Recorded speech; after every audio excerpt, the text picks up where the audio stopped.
afternoon, everyone. How's everyone doing today? All right, we're going to try it again. How's everyone doing today? All right, there we go. Let's wake them up across the freeway. My name is James Sorey. I'm the president of the organization Fast Pitch Legends of Greater Houston. And it's my honor to be here today and celebrate these Hall of Famers. And also, we have some special recognition that we're going to be having today also. So, if we can have just a real quick, we'd like to have an opening prayer. If we can have the gentlemen remove your hats just for a couple of minutes, we greatly appreciate it.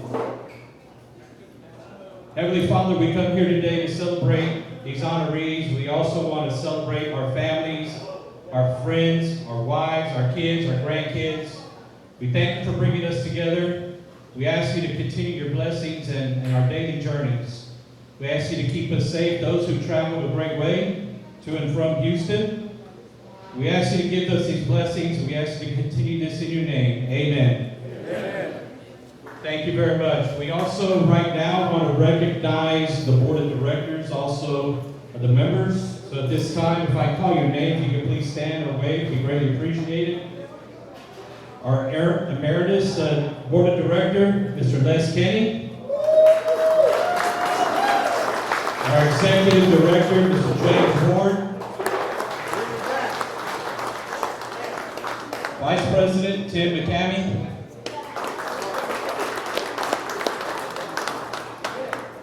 We also have our corporate attorney, Jim Ashley. We also have another attorney, just in case we get in trouble, Mr. David Garza, Mr. Disco Garza. We also want to recognize our board members. Doug, where's Doug Stephanauer? Dale Blanco. All right, Mr. Gerald Clegger. Where's Darryl? I saw him. Stephen Miller. Our photographer, Scott McGovney. Terry Burdick, our production and video director. He also does a lot of high school, so I see him out at the stadium all the time. Dorian Burdick, our secretary and treasurer, right over here in front. There's also our website developer, Ms. Amber Green, as our administrative assistant. We thank them. And I want to recognize them for getting our board sold without us having to announce we have 20 squares left. We have none left. They're all sold. A big round of applause to all of you for doing that. A couple of announcements. Also, we'll come back to later. Also want to recognize another organization that's here today. Our Texas Latin Softball Club, the president, Mr. David DeLuna, right over here on my left.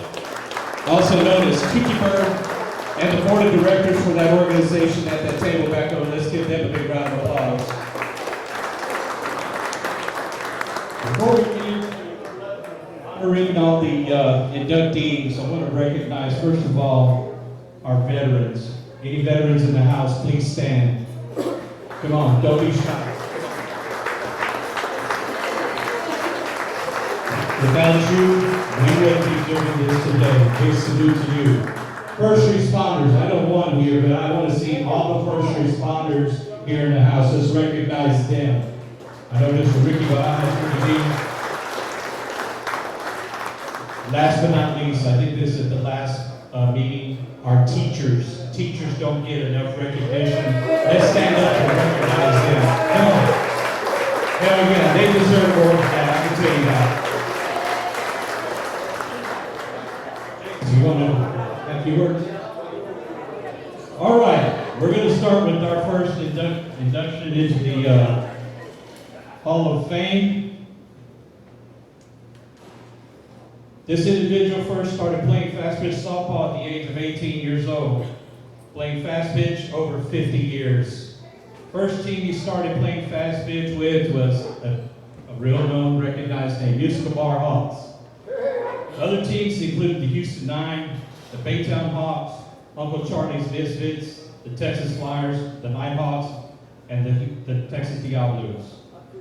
Tournaments that he played in include the Mexican American Fast Pitch Tournament, over a 10-time champion, Open Division and Masters Division, National Tournament. He made 5 appearances in World Tournaments, 4 And he says his deepest gratitude in my softball career was building strong personal relationships with players, coaches, and the fans. It's my honor to introduce Mr. John Bermia, also known as JB. JB, come on up here.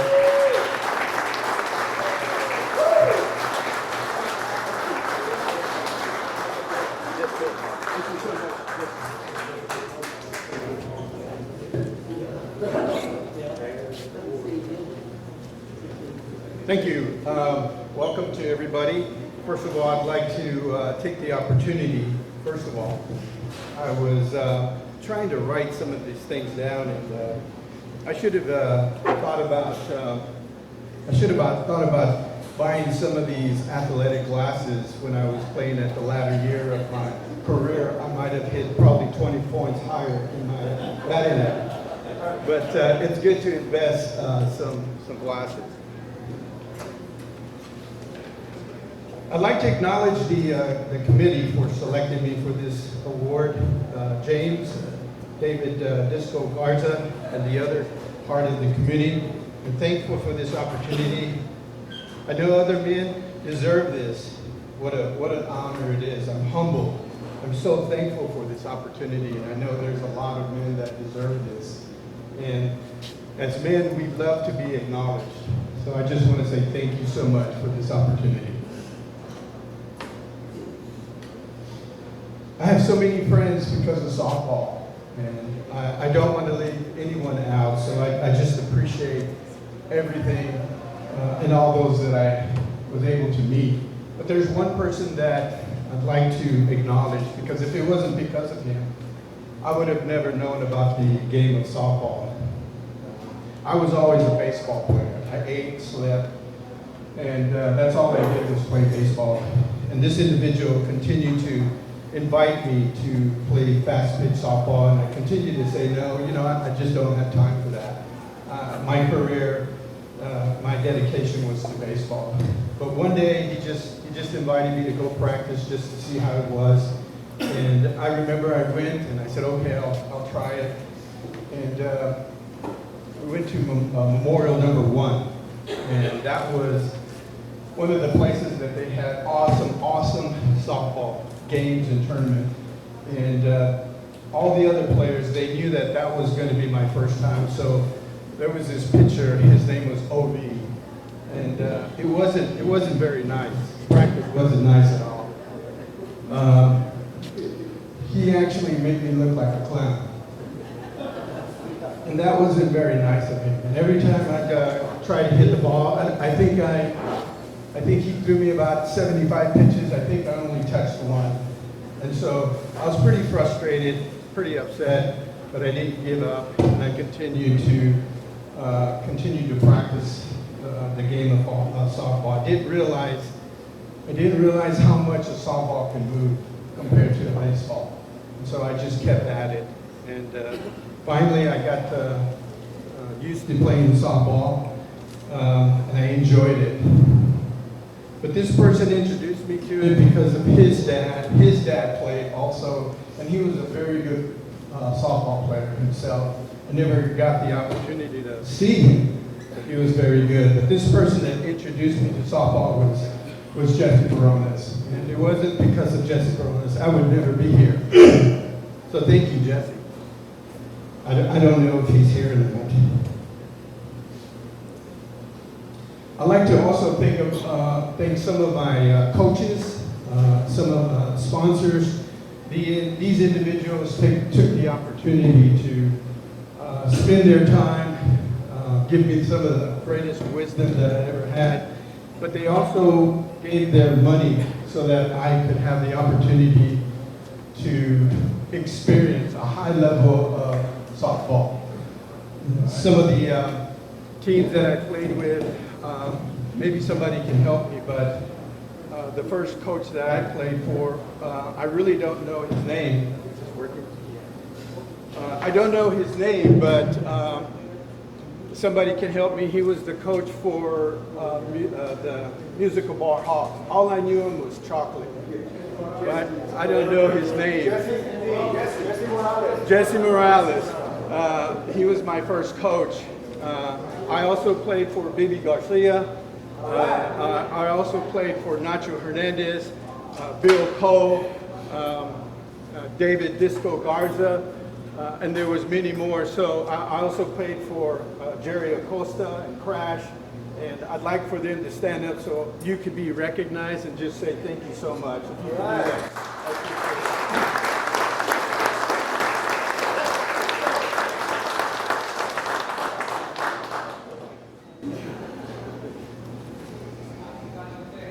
It's a joy to be here to say that it's time to close the book on the softball of my life.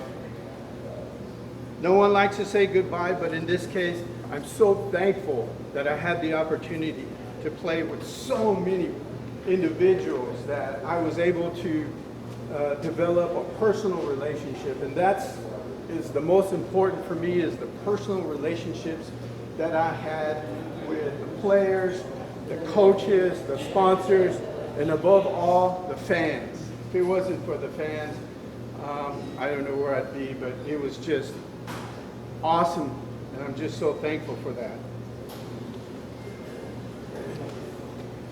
I can say today it was an amazing ride, amazing ride. I have so much to be thankful for. Building relationships with teammates, coaches, fans, team building and cultivating relationships are the most important part of my softball career. I will never forget. I will also never forget the players and the families we lost in the past years. I just came back a couple of weeks ago, a month ago, from one of my good friends, Chetty Boy. He just passed away, and I'll never forget about some of the people that we lost in the last year. We lost 5, 6, 7 years, but there were some really personal relationships with the people that we lost, and I just want to recognize them also. I want to thank my family. The most important is my family. I couldn't have done it without them, with their love, with their support, with their encouragement, and above all, their patience. Allowed me to continue in my career. My oldest is in Australia right now, but most of y'all, and some of y'all don't know, my youngest is Nicholas. Would you stand up, Nicholas, to that?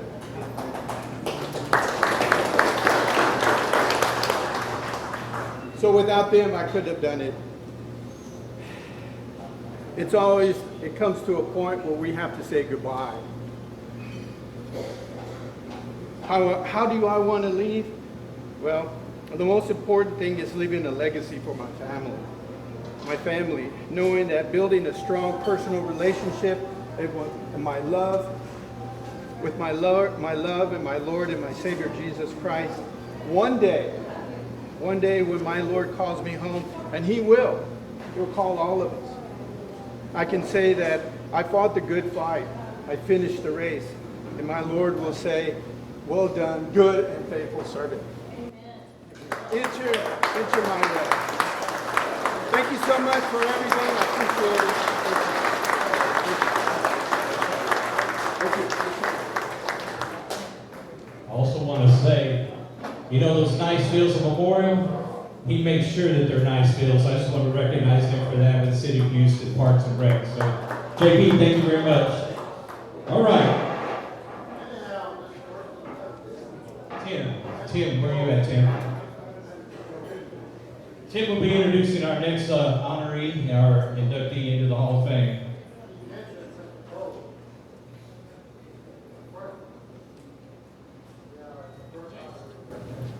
Well, first of all, thank you everybody for coming out. This is always very special for me to see all you guys, old guys. Anyway, but this next gentleman, guys, when I first moved to Houston, I was going to U of H, and I ran into this gentleman, and he was playing with a group. I don't remember the team at the time, but it was the Miller family, Gordy Jr., Senior, Steve, and then the Story brothers. And they kind of introduced me to a new level of softball. No offense, EL and CL, but there was some really great competition. But anyways, this guy came up. We kind of grew up early on in softball.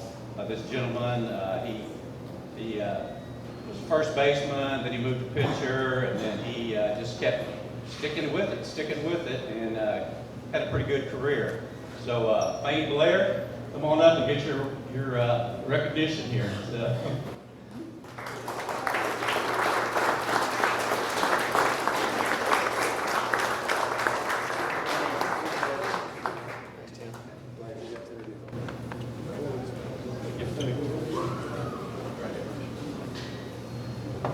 Hello, everyone. I'm glad I didn't have to go first. I wore a lot of hats in softball, but I never was a leadoff hitter, so I don't have to do that, so that's good. As everyone before me, it's such a pleasure seeing all the faces and seeing everyone again. It's been a great, great ride. Steve, thank you for even telling me about the association a couple of years ago. Steve's dad, Gordon Miller Sr., we were a bunch of high school baseball players in the mid-'70s, come out of Rayburn, Pasadena High School, and his dad had been retired for a year, and so he came out of retirement and pitched until we could find some pitching, and we took our lumps. He threw us right into Major City, and it was hard facing the rise balls when you're a baseball player, from Phil Wilson, Julie Gajava, Bill Massey, people like that. We didn't touch the law of JV very much either at first.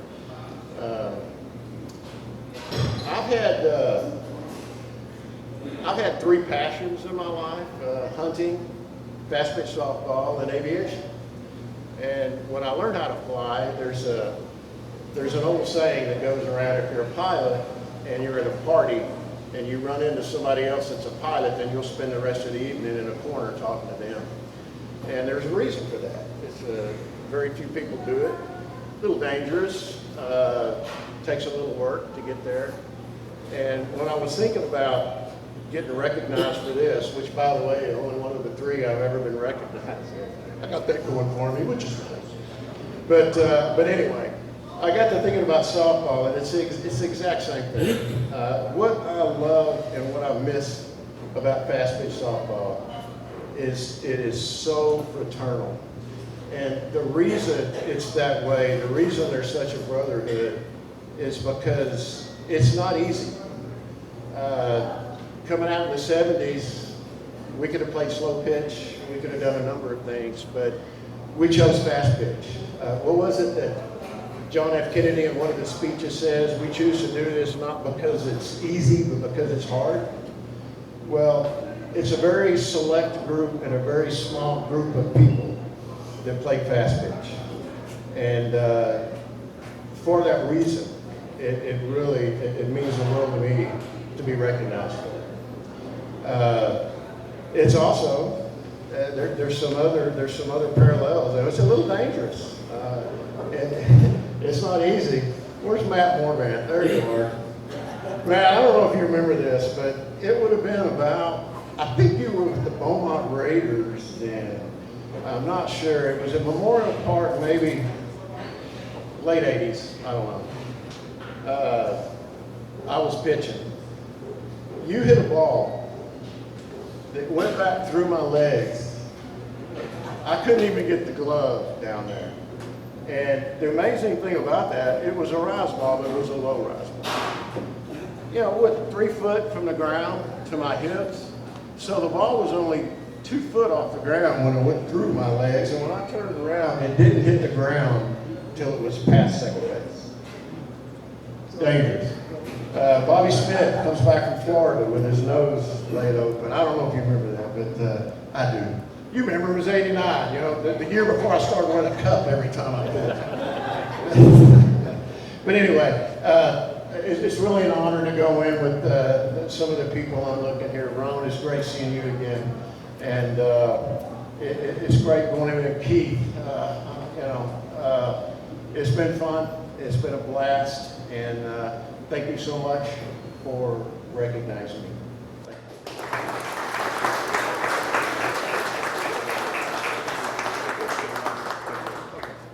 Oh, where are you at? Somebody taking it. Oh, all right, like this. Like that. Congratulations. All right, the next individual comes out of Brenham, Texas.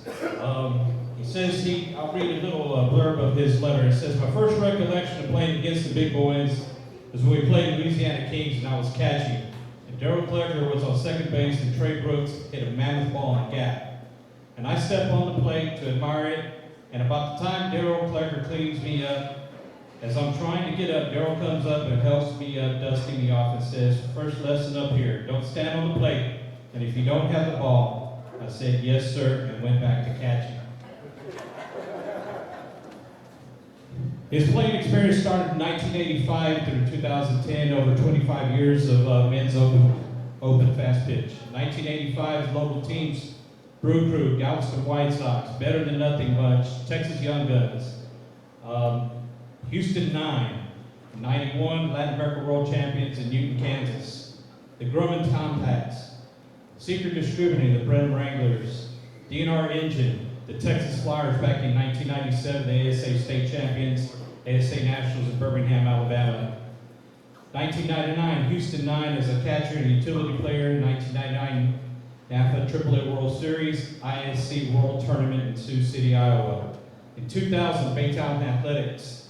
2001 and 2004, Killeen, Texaco Fast Pitch.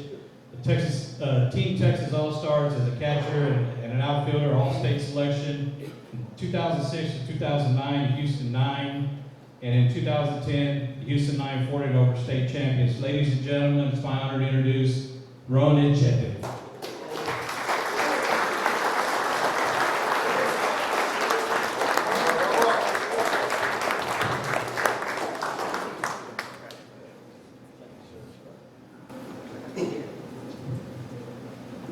Well, thank you. I was not as prepared as JB. That was pretty good. Good to see you, by the way, brother. My first, I started probably in '85 with my dad. A couple of summers, or a couple of weekends in the summer, he would take us to border towns in Mexico. And with my high school team, he'd get us some pitching, and we'd go down there and play. And it was a really good time. So once I got out of high school and out of college, I picked back up in the fast pitch game. I was really lucky and blessed to play with some great players like all you guys. I think my first incident, as James said, was, and Daryl just left. I was hoping he'd hear that. We still talk about that often. But if you're a catcher, you've got a kid catching coming up, that's one word of advice I can tell you. If you don't have the ball, don't stand on the plate. Daryl's a big influence on me, obviously. I'm sure I'm not going to get everybody today. Matt Morvan, whether they know it or not, was a big influence. Ignacio Hernandez, Nacho. Even guys that I didn't necessarily play for, but they always influenced me to be better. Baytown Hawks, played a little bit with the Flyers. But I wouldn't have done any of this stuff without the guys like Keith Terrio pushing me, Matt Morvan pushing me, Tukey Bird pushing me, Bud, Ricky B, all those guys, Ray Garrett, all those guys. Thank y'all very much. And this is a really cool deal. Thank y'all a lot. Appreciate it.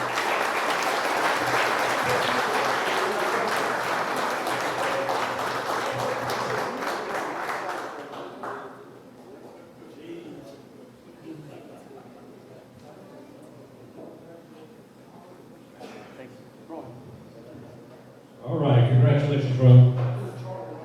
This next individual, I've had the honor of serving with him on a board at the Rusk Athletic Club, but I'm going to read his background.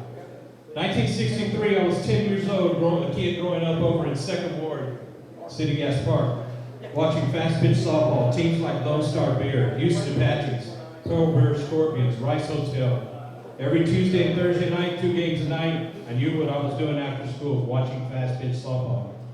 When I was 16, I started playing fast pitch with the Our Lady of Guadalupe Church CYO. We played with other church CYOs. I was asked to play with an 1800 team, Gallardo's Drive-In, who also had a men's fast pitch team.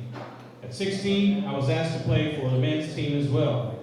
I met and played with men who not only taught me the game of fast pitch, but more importantly, gave me guidance and direction in the game of life. I was always grateful to them. I grew up watching teams like James Rose, Hillshire Home Supply, and later teams like the Bombers, Strand Steel, Eastwood, and watched legends like Gene Silver, Les Kenny, Walter Wolf. After graduating from Stephen F. Austin High School, Mighty Mustang, right ready, he joined the Navy and a proud veteran of the Vietnam era.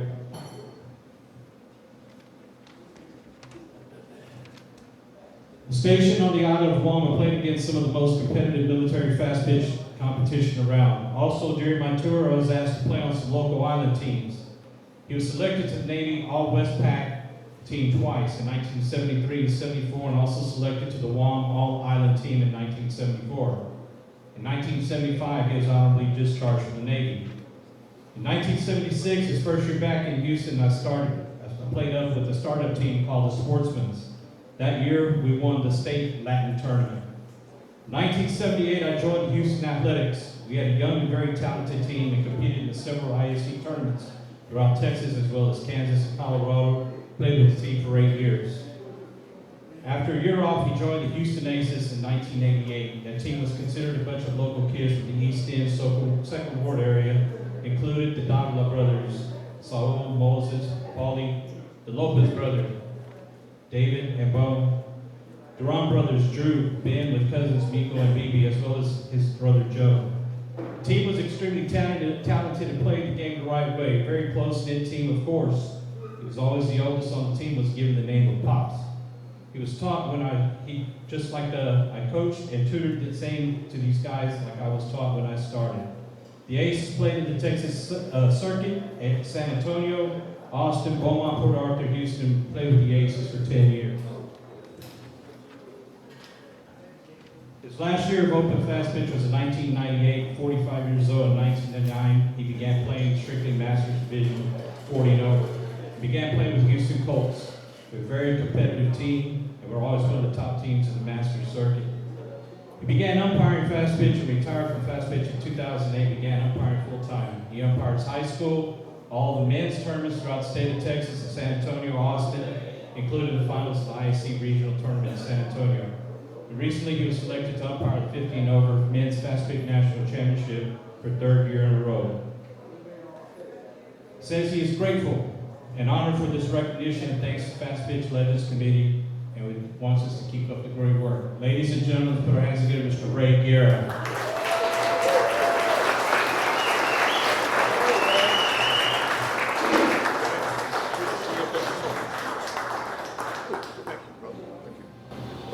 No photos? Yeah. Hey, this is so much fun being here, talking to everybody, seeing everybody again, but I have to tell you a story. We came here, my wife and I came here, and last week and had some lunch, so I walked back there, it was like a kid in the candy store, if you know what I mean. Look at all the pictures. Gene Silver. I'm getting Jerry Myers. I'm looking at all these people. Anyway, I was just like dumbfounded with all these people. It was great, man. So I'm truly honored for this, and congratulations to all the honorees that went in with me. I'm just truly honored. It's a pleasure being here. And thank you, Ben, Mr. Ward. I want to say something. Just thank you. This is very important, so please keep doing this. It's important to everybody. We got a new leader, right? Okay, good. One last thing. Thank you, James. You did it. Yeah, thank you. Thank you guys very much. Thank you for making it.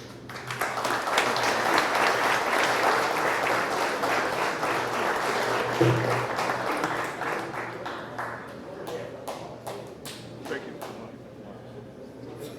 Okay.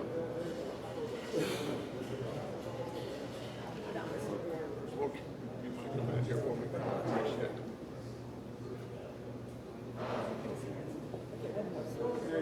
Jim Ashley, come on up, Jim. Our attorney, one of our attorneys.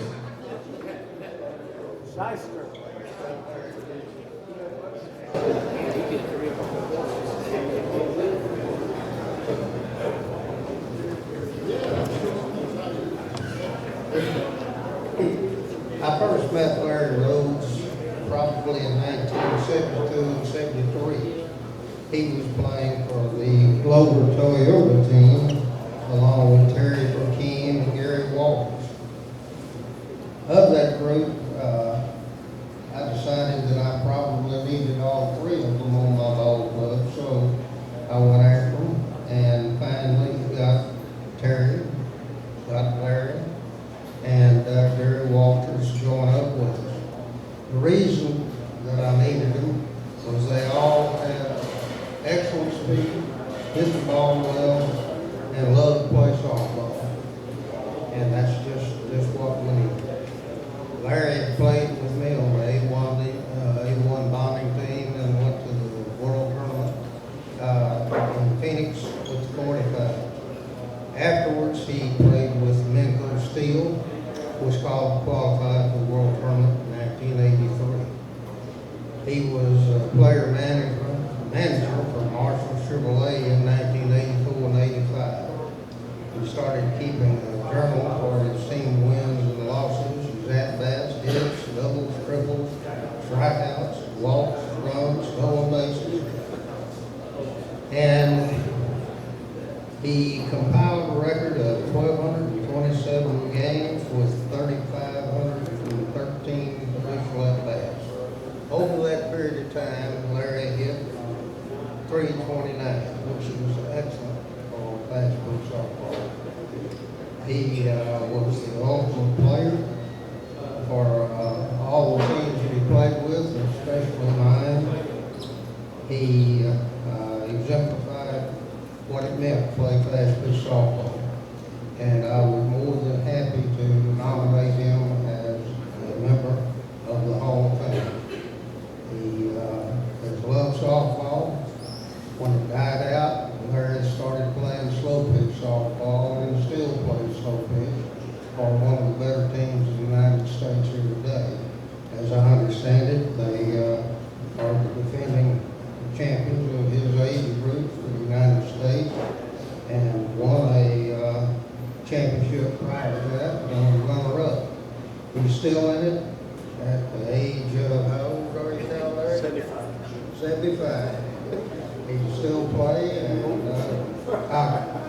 I recommend that those of us that can ought to keep trying to play, and he does, and doing it at a high rate. I'm going to give you Larry Rutherford.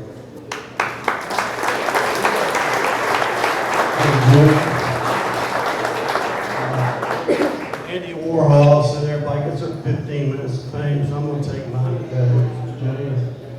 First of all, it's the best of people here. My two sisters, Judy and Carolyn over there, my son Red, his wife Ann.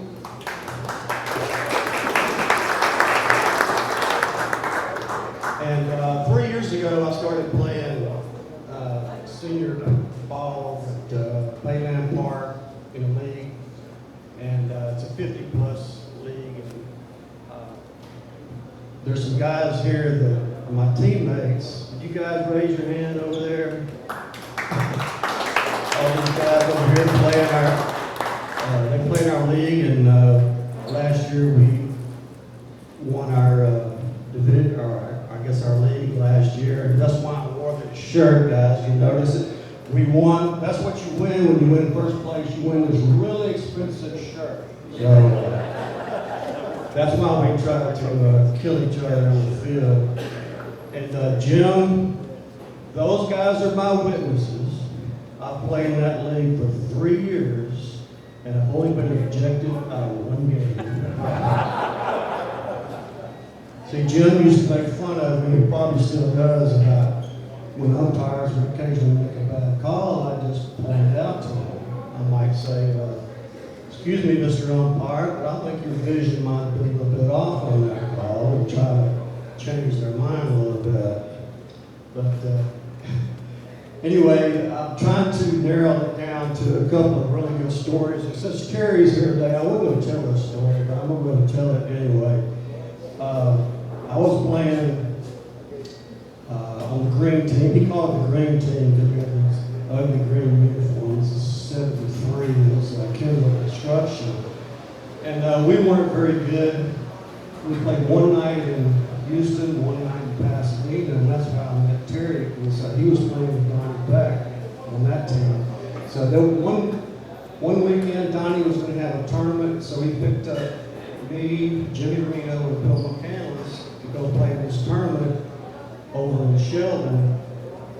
And so, we won our first game, and the second game, Donnie calls me off to the side. He tells me, he says, you're about to face the best pass pitcher you've ever faced. Now, I know why he said that, because in the Pasadena League, the pitching wasn't that great. Matter of fact, probably the best pitcher was John Ray Harrison over there at Pasadena. So, we won our first game. We won in the second game. It was Marvin Petway who was trying to play. So, he makes up the lineup, and he puts me back in last, ninth, which shocked your ego, But all I did was fire me up. So they jumped on us early, 3-0. I didn't even get to bat till the third inning. So I come up and I get a little single, and a couple of batters later, Robert Santee's playing center field. All the guys know Robert.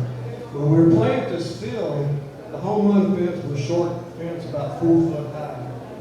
And so the guy behind me, he hits a ball in center field. It goes right over Robert's glove, drops right over that 4 foot fence for a home run. So now we're down 3-2. It stays that way the whole game till the top of the last inning.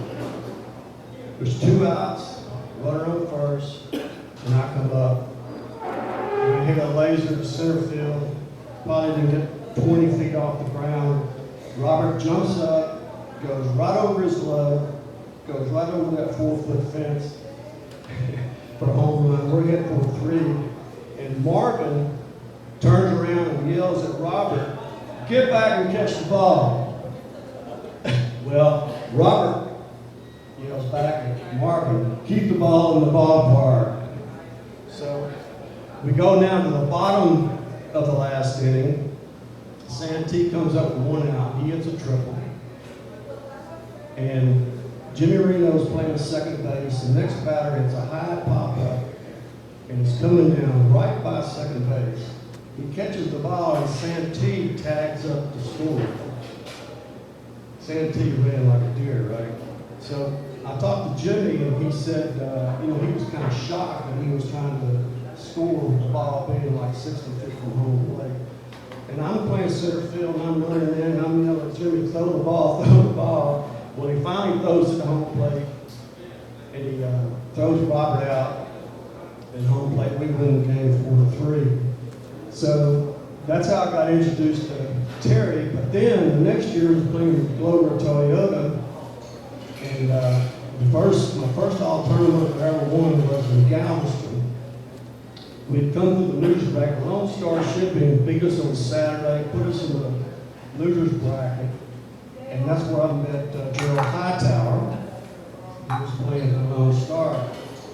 So we come back on Sunday morning, won 5 straight games to win the championship, and they announced the all-tournament team.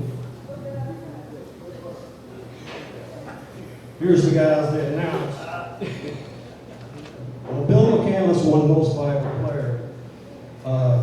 Gary Walters, myself, Norman Robinson, Johnny Pesca, Don Grissom. And notice that Terry wasn't on that list. And I looked, and you can tell the story if you want, but apparently the tournament director, right before the game was over, came up to Terry and said, "Well, it's between you and Bill McCandless for Most Valuable Player." And they didn't give Terry all tournament.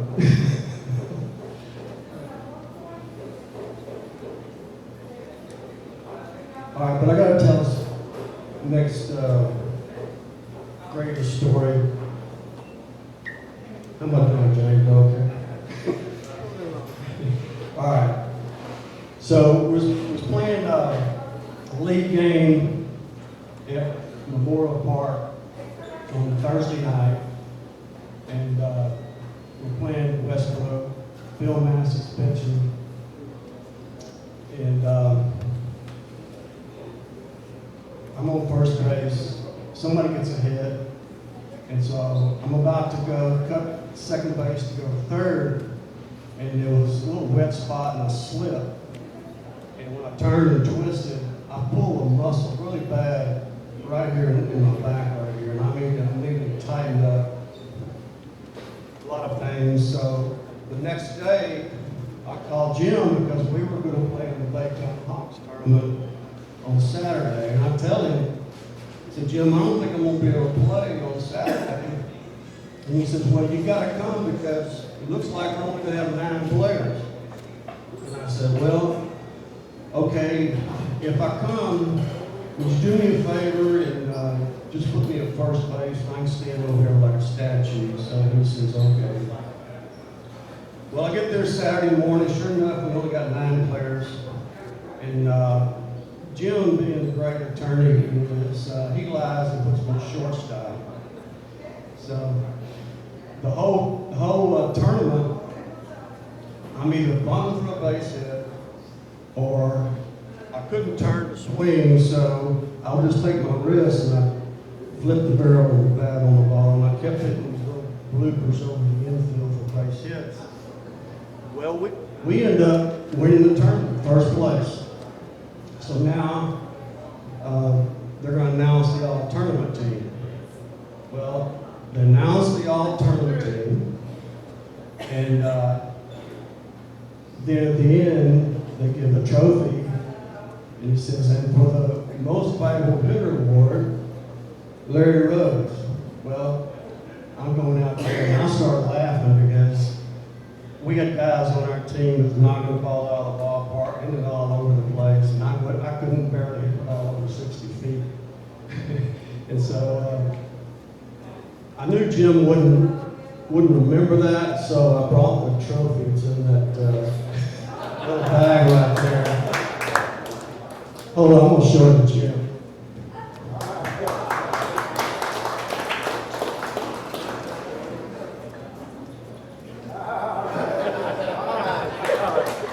Larry Rose.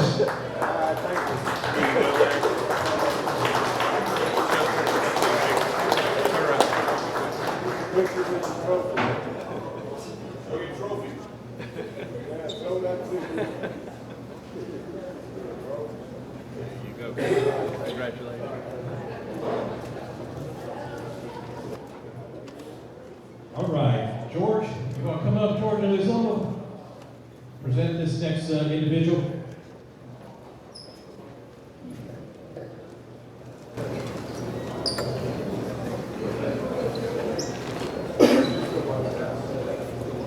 Keith Terrio. Known him all my life. Grew up together. Our parents played softball together. Our moms and dads played with each other. Graduated together. Thomas Jefferson class of '75 at Port Arthur. With the game on the line, there's no better player to be at the plate than Keith. He was the best clutch hitter there ever was, that I ever saw. All the years I played against him and with him, and he's the best shortstop that I've seen. And a token of my appreciation and congratulations to Keith, I want to present him this Hall of Fame from the Houston Legends.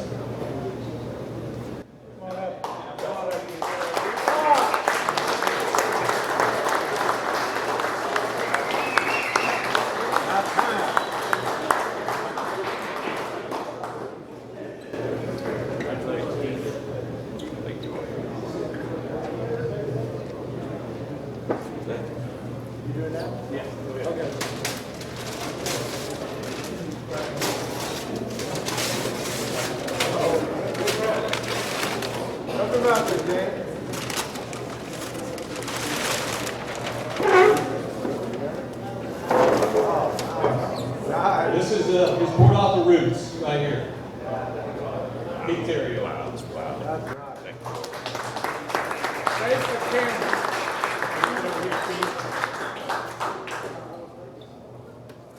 Put the picture up.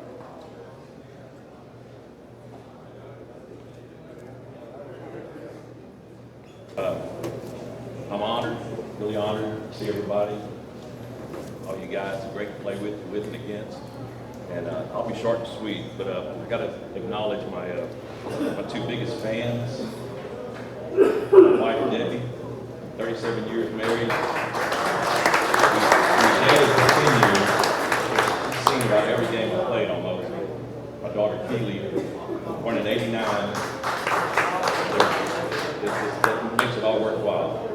But anyway, this just overwhelms me. I'm floored. So, thank y'all. Appreciate it.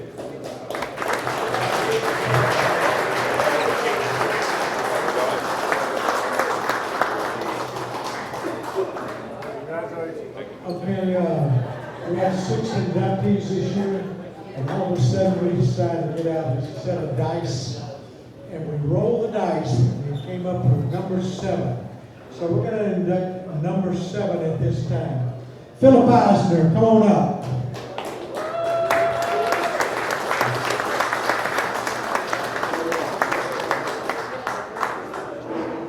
Philip Eisner, when we first met him, he was playing for San Antonio, and Charlie Westbrook saw him playing, and he says, "We gotta have that guy in Houston."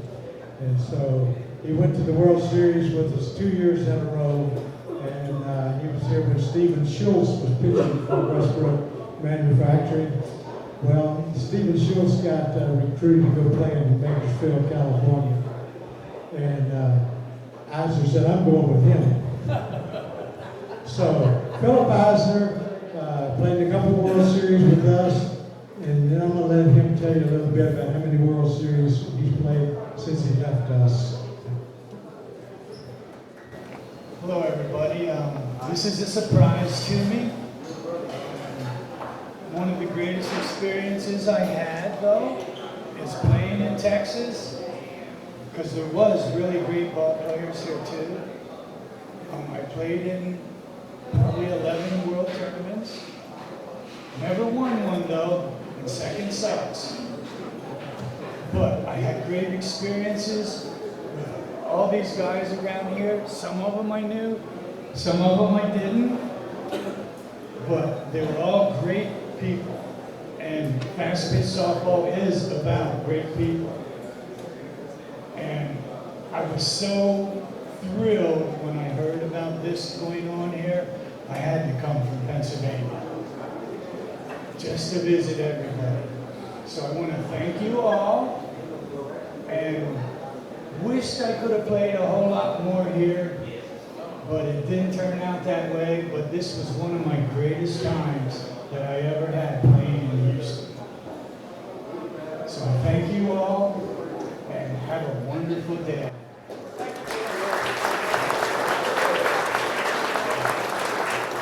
Well, this is a surprise to Philip. A surprise to me. I was on those 2 teams that he played with here in Houston, and he called me about 3 weeks ago. He said, "I need a hotel room." I said, "You live in Pennsylvania. Where do you want a hotel room?" He said, "In Houston, Texas." He said, "I'm coming to your Fast Pitch Legends to see all the guys I used to play with." So Philip comes down here, and if you don't know why he's wearing a long-wearing hat, Michael White, who played many years in Fast Pitch Legends and Fast Pitch around the United States. He's now the current head coach of girls softball at the University of Texas. He went down and Michael and he had dinner yesterday and gave him the tour of the grounds of the university, and I think he ended up in that hat as well. But Phil was a great athlete and a great teammate, and the 2 years we had him, we certainly enjoyed playing with him. Phil Eisner.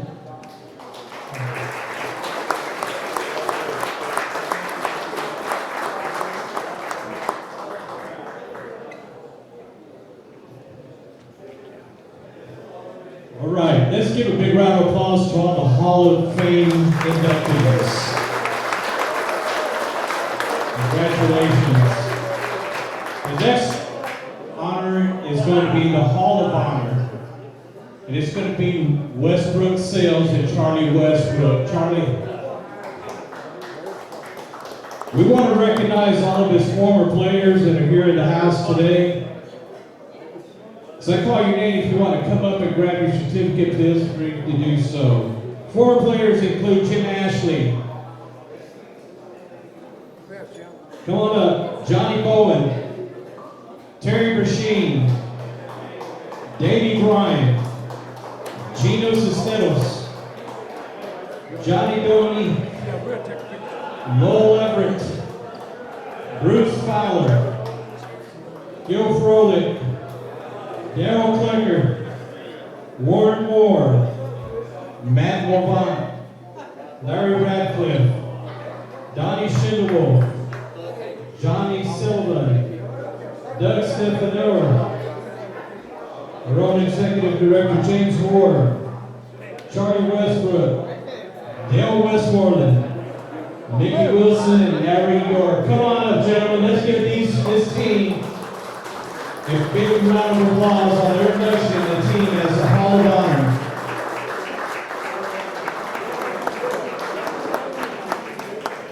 Come on in close.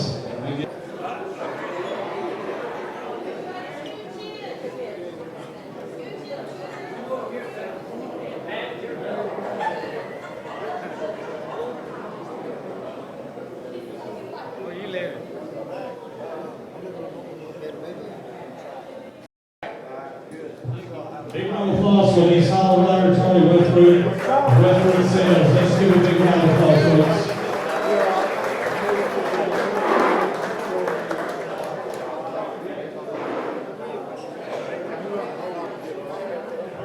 Some of the accomplishments I want to recognize in Westbrook Manufacturing: 1979 TAAF state champs, 1980 state runner-ups, 1982 state runner-ups, 1974 ISC World Series, Arizona 16th as the Houston Bombers, 1979 ISC World Series in Bakersfield, California, tied for 5th. 1980 ISC World Series in Tempe, Arizona, 9th place. 1981 ISC World Series in Saginaw, Michigan, 10th place. 1982 ISC World Series in Kimberly, Wisconsin, 9th place. 1983 ISC World Series in Bakersfield, California, 26th with Houston 9, and 1984 ISC World Series in Allentown, Pennsylvania, 10th place with the Houston 9. One hell of an accomplishment as a team. Let's give it up for these gentlemen right here. Sometimes you hear something about winning at 8th place or 9th place, whatever. Well, they don't tell you, but there's 45 teams in the tournament. So we had a lot of fun in playing, and all these guys were teammates over the years.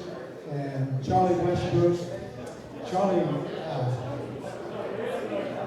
has been undergoing some cancer treatments, and he had a couple of treatments this week. And I talked to him this morning. He said, I just can't come. So, y'all's prayers for Charlie. He's probably the greatest sponsor we've ever had in the city of Houston, and one of the greatest sponsors that covered the United States. One weekend we'd be in California, the next weekend we'd be in North Carolina. He was that kind of a sponsor. So Charlie Westbrook, you're not here, but we're all going to give you a big round of applause for everything you did for fast pitch softball. Charlie Westbrook.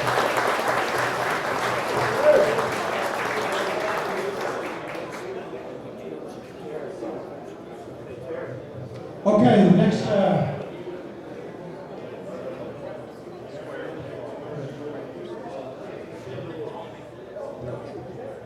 All right, I want to just recognize, I mentioned them earlier, the Texas Titan Softball Club.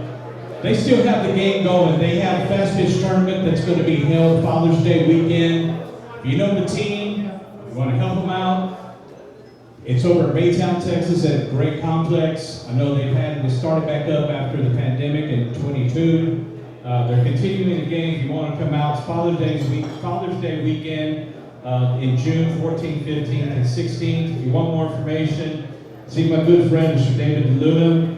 Also, they're going to be having a golf tournament in October. They're trying to secure the date over at Cypress Wood. It's underwater this weekend if you haven't seen that, but it'll be dry by then. It's sometime in October at the Tradition Course up at Cypress Wood.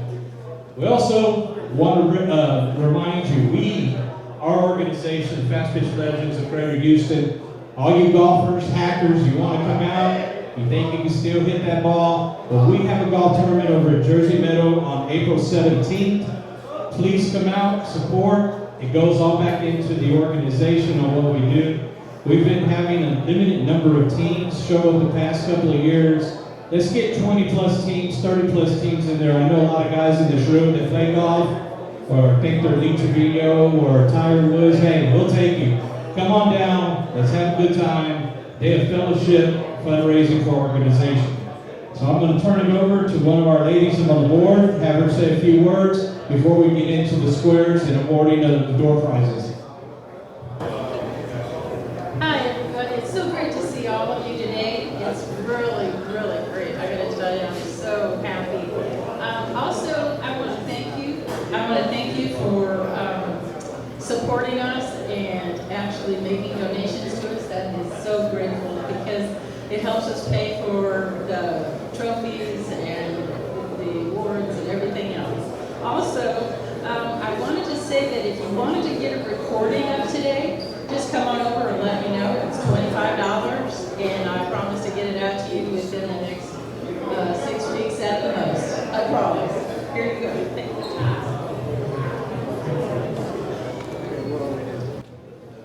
Okay, we're going to get into some of the awards here. First thing we're going to do is the squares. I'm going to ask Amber to come up. My daughter was here working with her, and she's over here sitting down. Whit, you want to come up? She passed.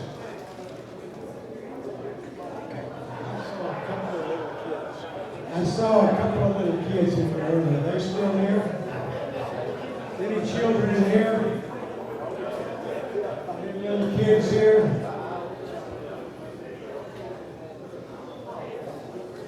The kids gone? Okay. Okay, Alistair, come here. We'll give you a job.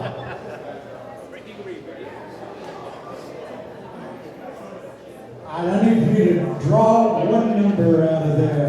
And this is a 50-50 squares game. We'll draw 10 names. Each square is worth $50. Number 33. Jeff Franca. The luckiest guy I know. He won $3 last year.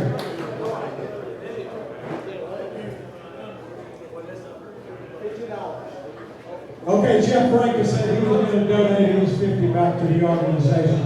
Round of applause for Jeff. All right, here we go.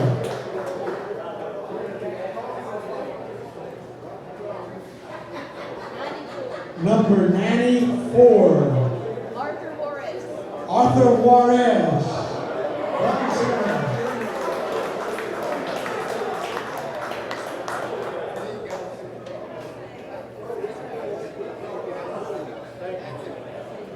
All right. Winner number 3. 55. Number 55. Diana Guerrero. Diana Guerrero.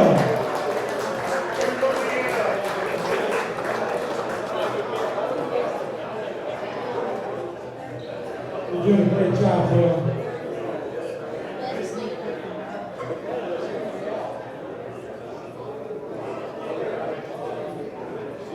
Number 21. Richard Bastista.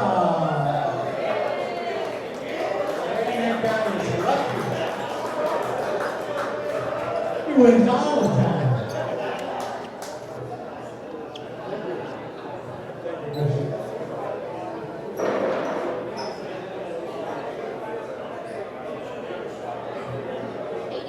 Number 86. Will Acosta. Will Acosta.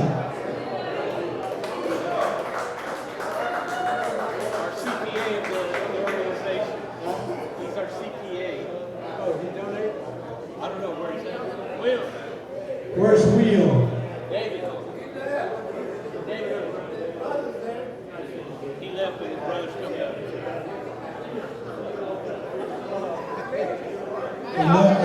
Another apostle. Okay.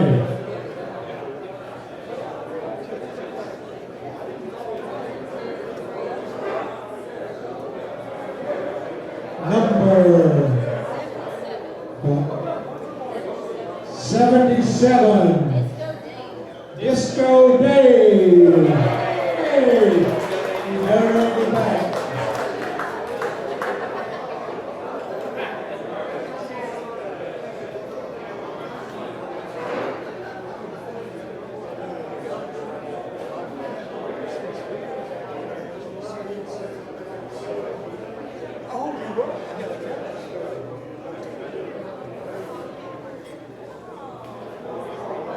Okay, next winner, number 79, Mr. Domain, Johnny Domain. Oh, Pam Domain, Pam Domain. She left. They were asking. I'm gonna take one. Get them. Right there by We got 3 left. Okay. I'll get with James and then he can call them all that.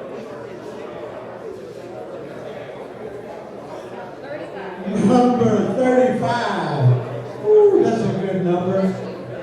That's me. I was always number 35. Don't need me back.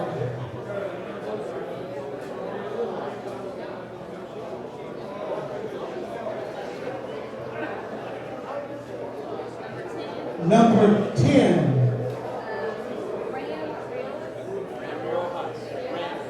Ram Riota.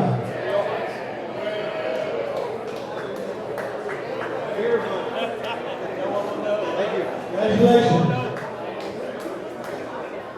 Last draw. Number 50. Daryl Clucker. He went to watch his daughter coach softball.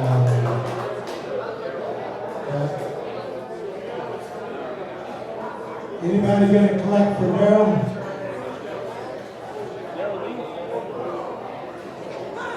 Everybody's got their hand up.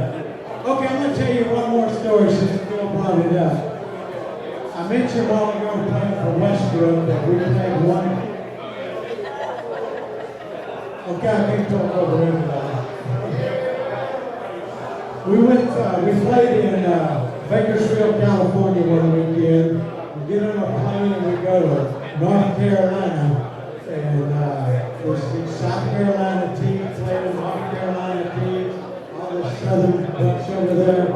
And they said, we have races at night tournament. So we have races. What kind of races? Foot races. And so we put 3 of our fastest out there on the field. And I thought that they were fast. I ran them all. North Carolina state sprint champion. Thank you. Appreciate you, man.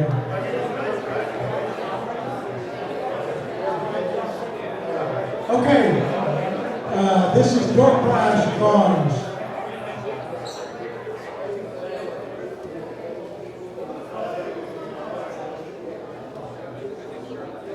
$20 subway drawing. Philip Eisner. They have subways in Pennsylvania.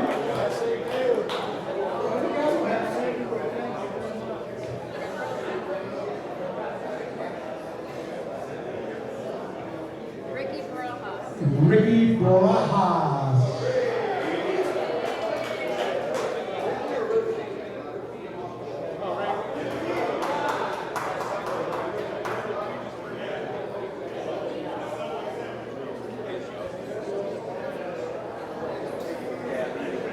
Okay, congratulations, Ricky. Rudy. Rudy. Larry Rose. Larry Rose.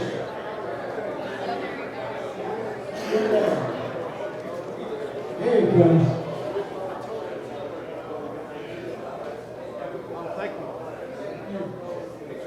Mike Watson. Mike Watson, Brownwood, Texas. There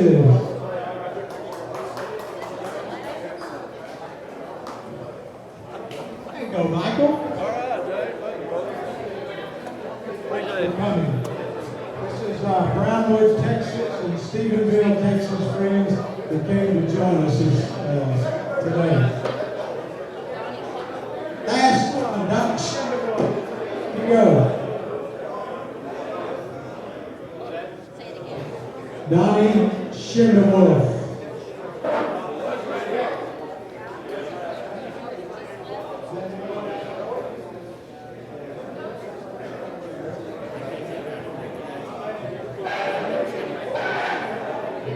Okay, Donnie's gone, so we're going to draw another name.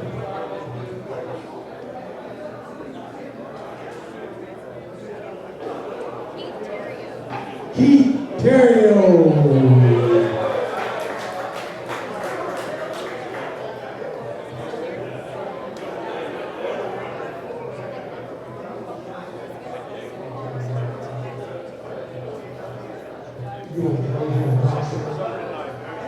All right. We want to thank a couple of people coming who were able to put together this event today. We want to thank Amber Green for framing of the photos and updating the Hall of Honor team plaque. Also, Dorian, thank you for the certificates. And Terry, thank you for the job you do behind the video camera, always recording the event. We'd like to thank everyone for coming out today for the attendance, and we look forward to seeing you at our golf tournament on April 17th. And one last thing, if you can check out the website. The website has all the information, who the Hall of Honor, the Hall of Fame recipients are. It's called fastpitchlegends.com. Fastpitchlegends.com.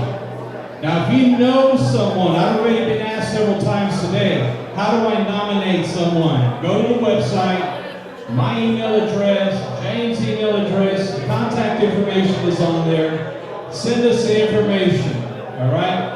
They say, well, what's the criteria? Hall of Honor, you did not participate in ISC. We want to recognize you for being a fast pitch legend.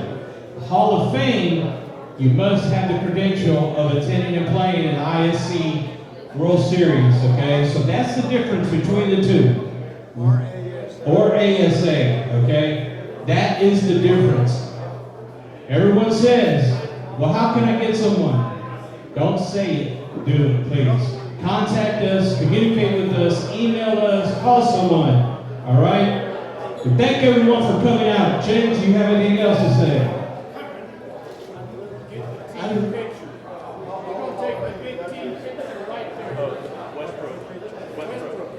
I would like to get all the Westbrook players back up here that want to get a team picture again.